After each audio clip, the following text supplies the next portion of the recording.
Être franc-maçon, c'est faire en sorte que ce que nous défendons et souhaitons promouvoir ne se résume pas à des châteaux de sable que nous construirions sur la plage et qu'un coup de pied ou une vague détruira.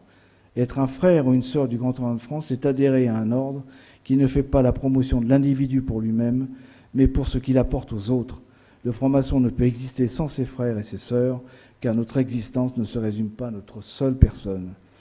Je tiens à préciser que le franc-maçon que je suis ne se réduit pas à mon seul engagement au Grand Orient de France. Je suis également un père, un conjoint, un citoyen, un acteur de la vie économique et sociale. Je ne suis pas hors sol, un pur esprit dégagé des contingences matérielles, mais un homme de ce siècle, engagé dans la société et qui aspire à son amélioration matérielle et morale.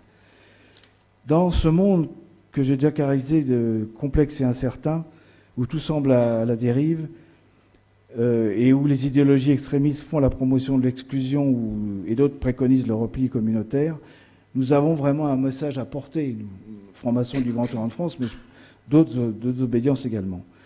Un message qui s'appuie sur notre conviction que l'homme est perfectible et que par la raison, il est possible d'avancer ensemble autour d'un projet partagé par le plus grand nombre, car notre progression individuelle et collective ne peut être que commune.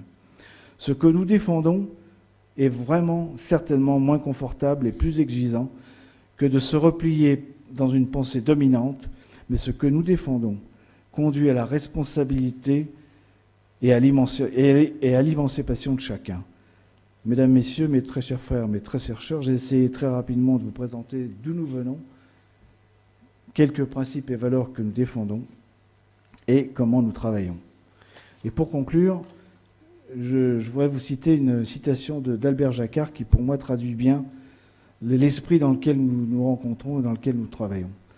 Il faut prendre conscience de l'apport d'autrui, d'autant plus riche que la différence avec soi-même est grande. Et je vais reprendre une formule que j'ai entendue hier soir. Nous sommes les galériens de l'espoir.